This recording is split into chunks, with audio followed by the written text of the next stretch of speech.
regarding the myths of beauty pageant, many things that beauty pageant is for models or someone who wants to be part of fashion industry. But I believe that beauty pageant is not just confined to one career or profession. It's open for all. It's just, as I said earlier, it's an educational platform. So everybody needs education, right?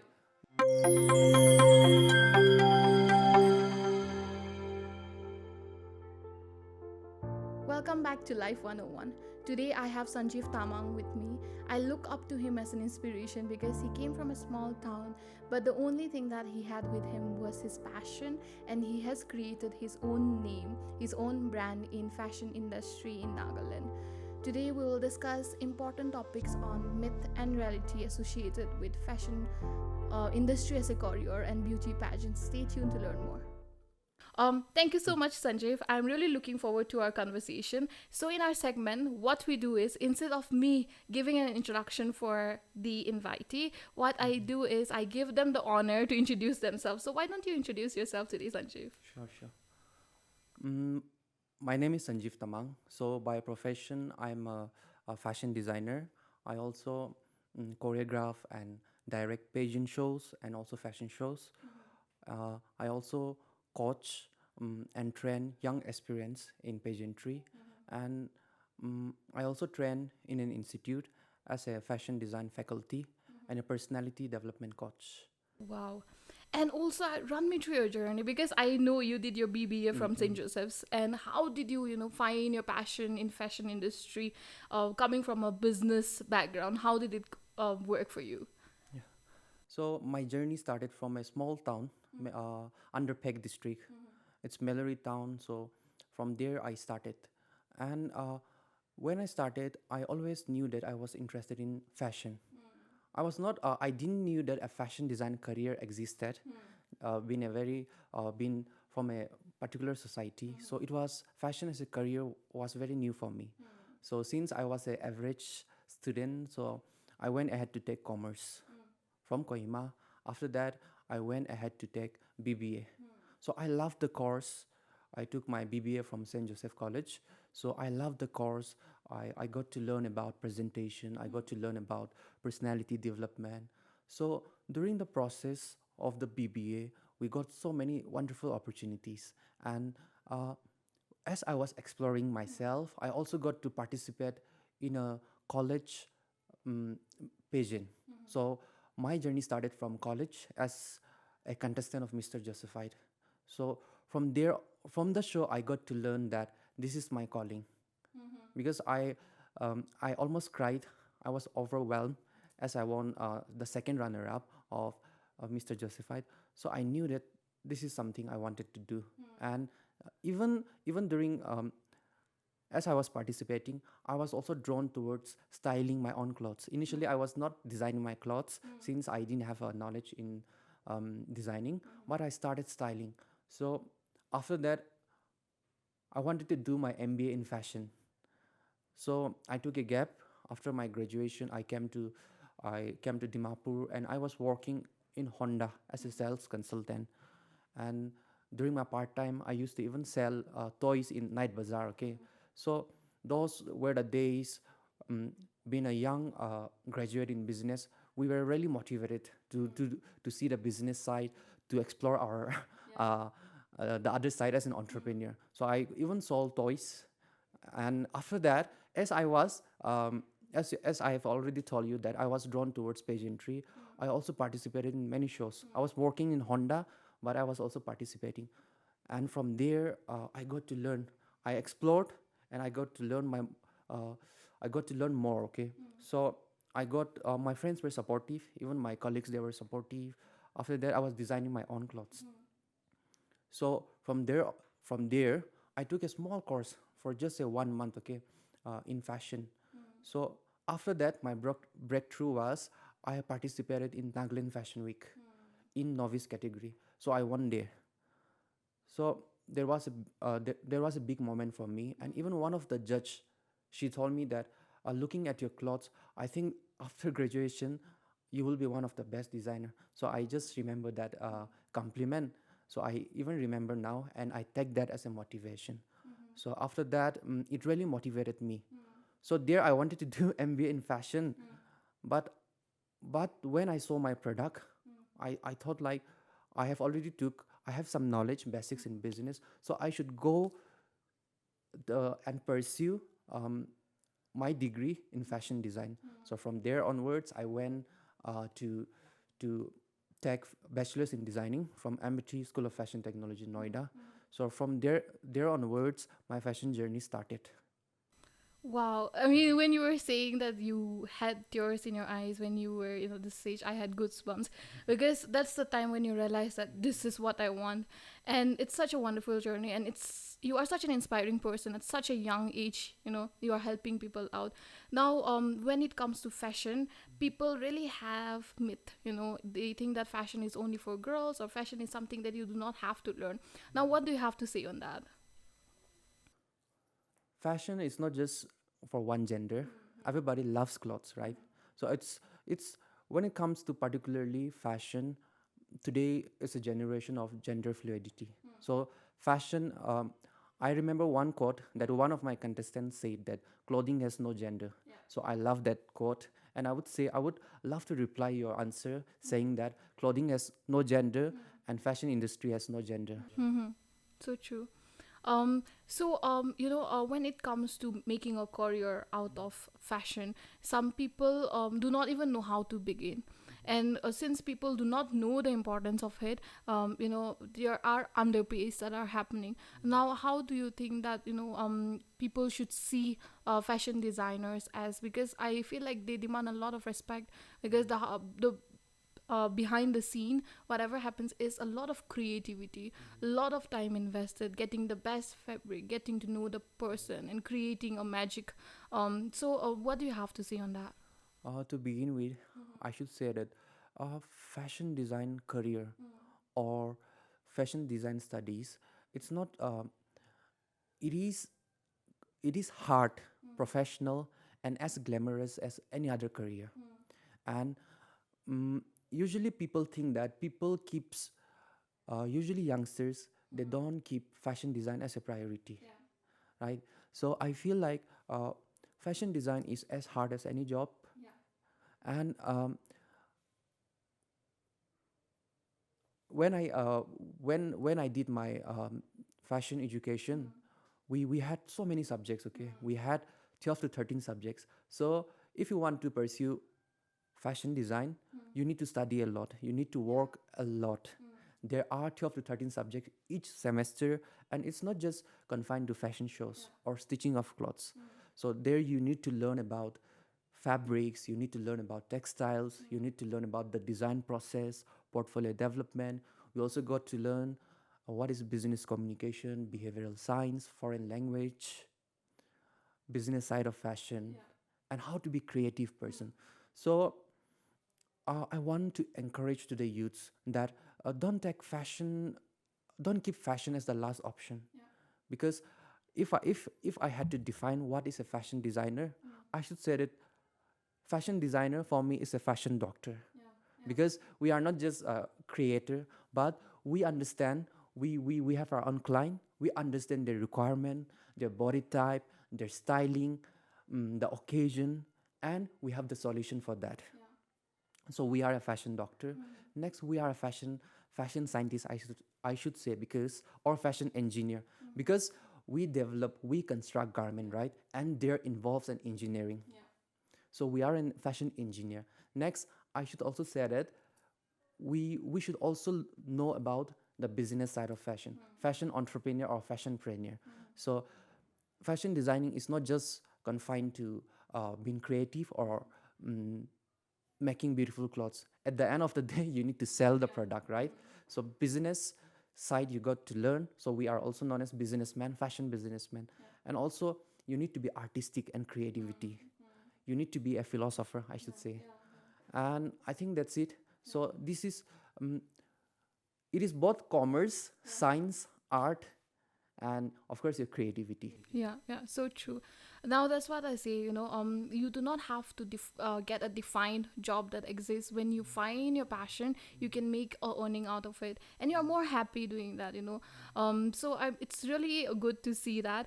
And also, speaking about beauty pageants, you have been coaching a lot of people. You have been participating in a lot of beauty pageants.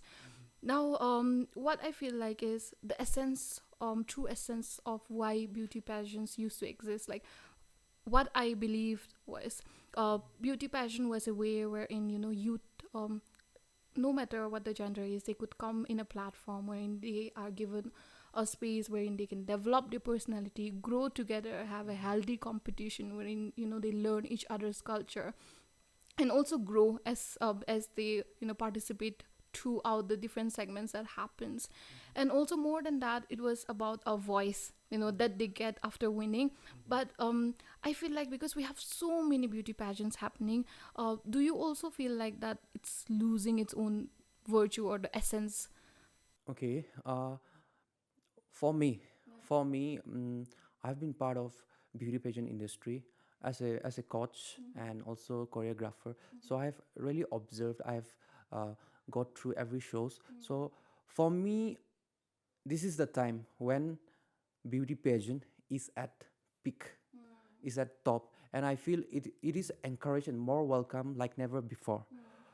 And when it comes to more shows, does it decrease the virtue? For me, I feel we need more shows because uh, one particular show, one reputed particular show is not enough for so many talents, right? For me, beauty pageant is an educational platform, and one educational platform is not enough because we have so many talents. And if we wait for one, if all the talents, just take for instance in Nagaland we have 1,000 aspirants, and there is uh, one reputed uh, platform for them. I think it's not enough because everybody can't get that platform. So I feel when there are more shows, there are more opportunities.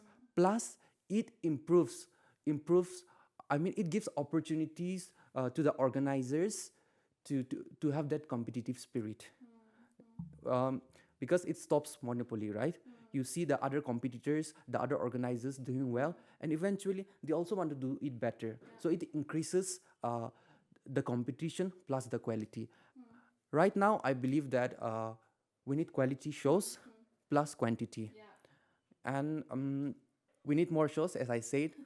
But even the organizers should know what they are organizing. They should understand what beauty pageant is, what opportunities they have for the contestants, how are they going to groom them, not only for the shows, but for the future, the personal and professional life. Because beauty pageant is not just the stage, it is just a 2 hours show, so it's not enough to show a person, right? So organizers organize, but they need to know how to organize and focus on the production, the grooming session, and they should focus on quality. Yeah. Yeah, that's where I was coming next. Because sometimes the organizers, like you said, when there is a monopoly, it becomes monotonous and the platform is less. But then when we have competition, things becomes commercial. Commercialization to a certain limit is fine in any beauty pageant or in any industry. But when the over it overpowers or overshadows all the other things with commercialization, like you said, planners, organizers, they should look beyond the competition. Because I feel like, when you get a platform or a title, and you get that voice, you should use it for the betterment of yourself and for the betterment of the people around. So that, I think, is losing. People just want to get into pageants, get the title, get the fame, and it's done. But this is just my genuine personal opinion.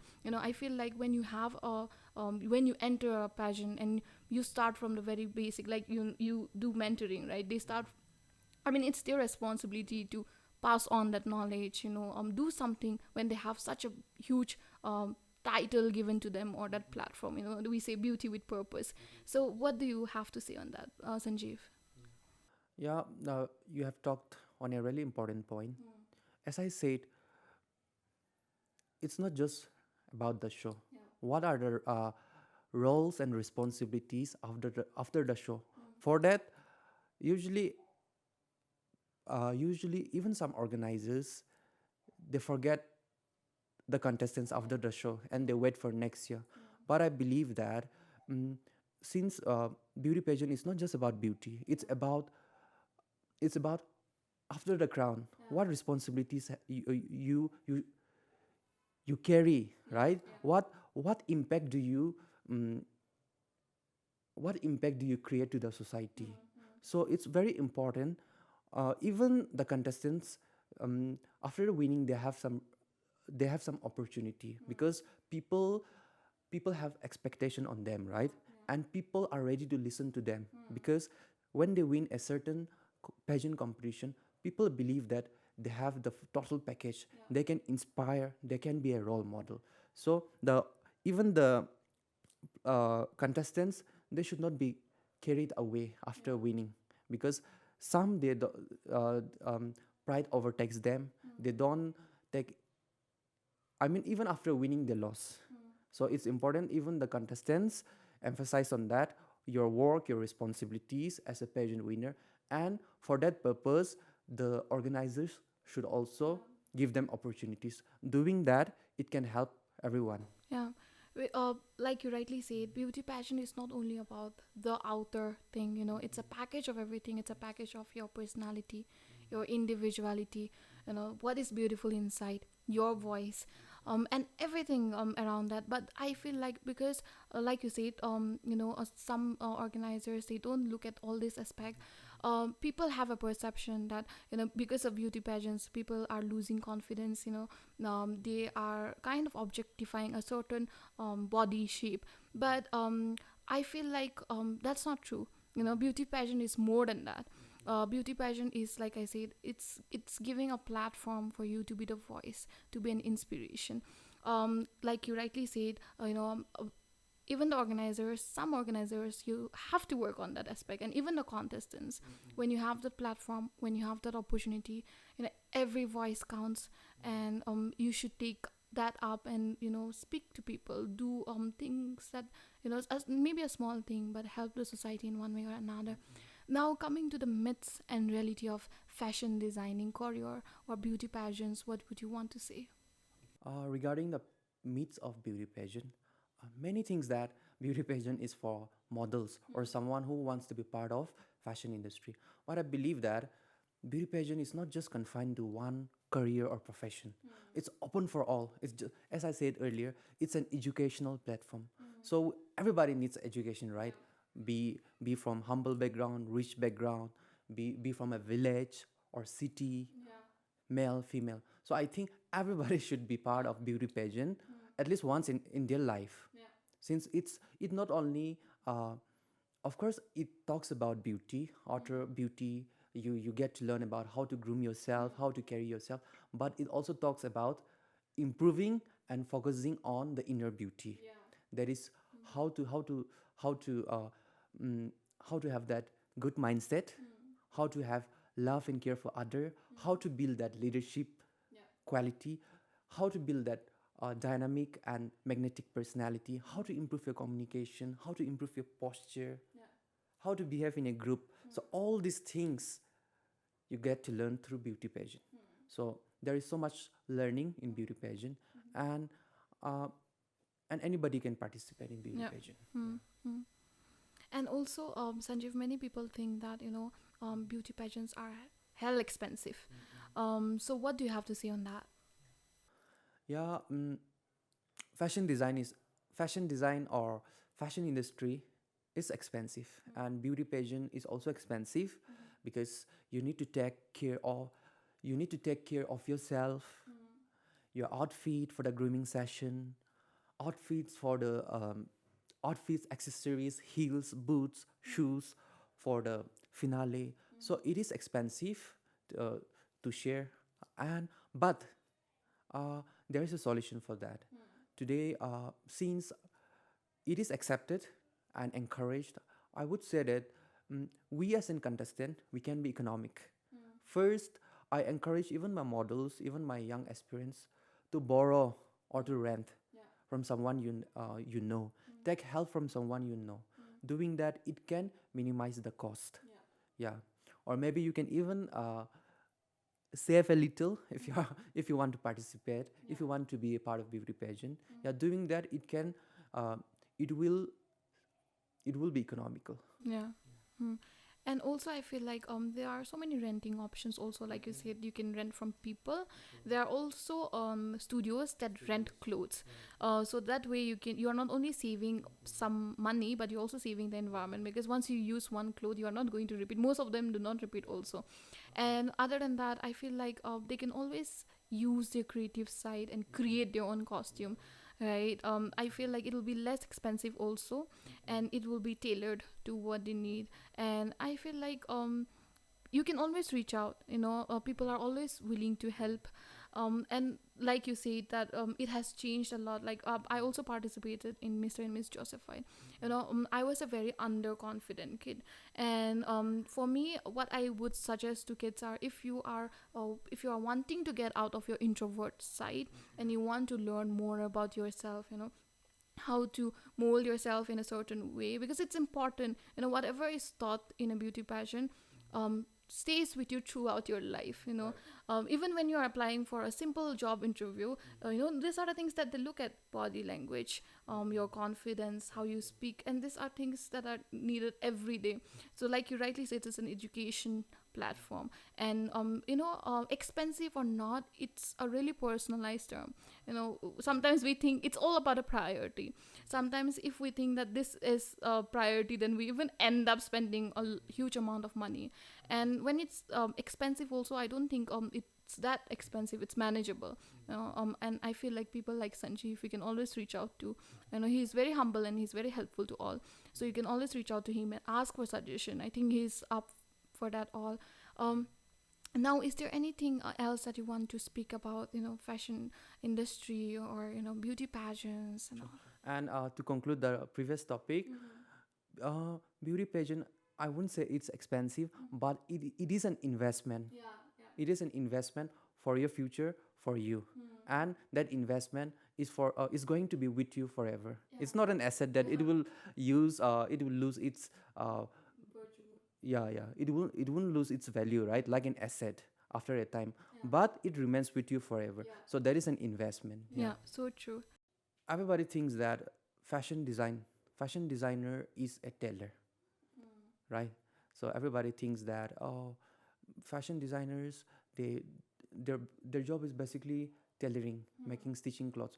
But um, if the tailors are fashion designer, then all our uncles or all those karigars who are expertise in tailoring over the years, 20 years, 25 years, they would have been the best designer, right?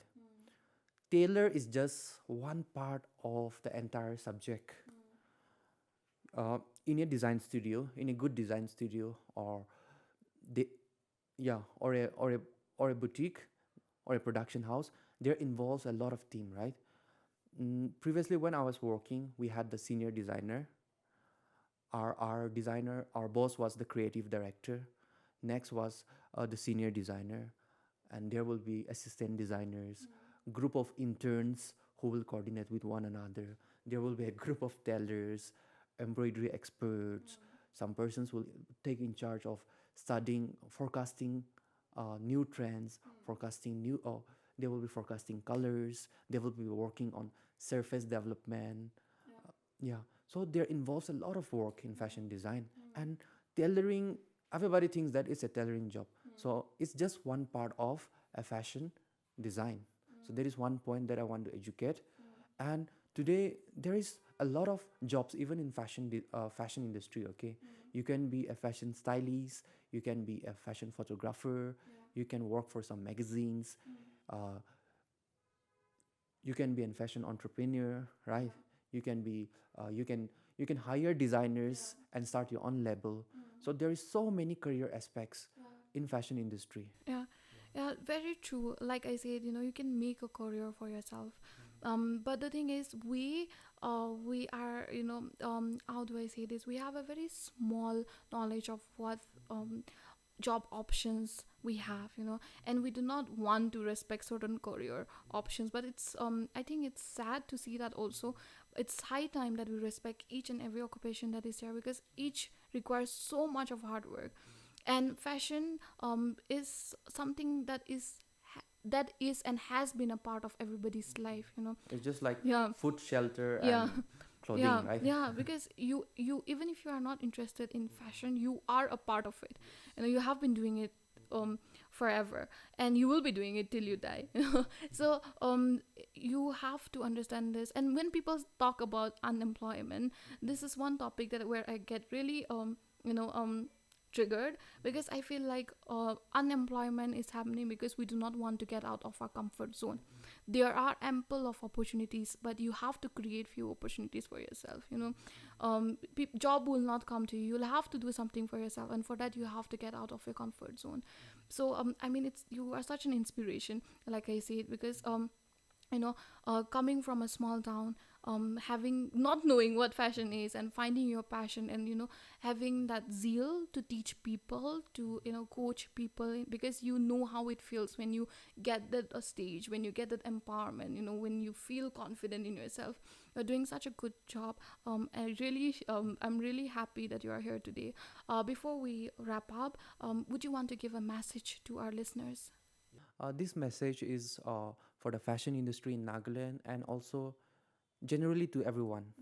I think it's time in Nagaland that we we we start collaborating and connecting instead of working on connection. That is point number one. And to grow as an industry, uh, we should think as an industry rather than focusing on individual fashion brand or label. Doing that, if everybody develops, our industry will develop. So if only one section of our society or one person develops, then we don't grow, right? So it's high time to collaborate, connect, and we should omit working on connection Yeah, in yeah. every field. Mm-hmm. So true. And I hope that you know, through our conversation, whatever we had today, it's just our personal conversation, you know, just our point of view. I hope that people do understand more about fashion industry and beauty pageants. And to all the winners or title holders, I just want to tell them that, you know, you have that power in you, you have that voice, you have the title. And I also feel like when you win a title, that's just the beginning of your journey, you know. Be a voice for your people, do something, maybe small, big, or whatever it is, but do something for somebody, you know. That's what beauty pageant is all about, and don't let that go away. You know, with all that is happening, I mean, that's it from my end. Also, thank you so much, Sanjeev. It was such a wonderful conversation. And all the best for your future shows, future podcasts as well. Thank you so much.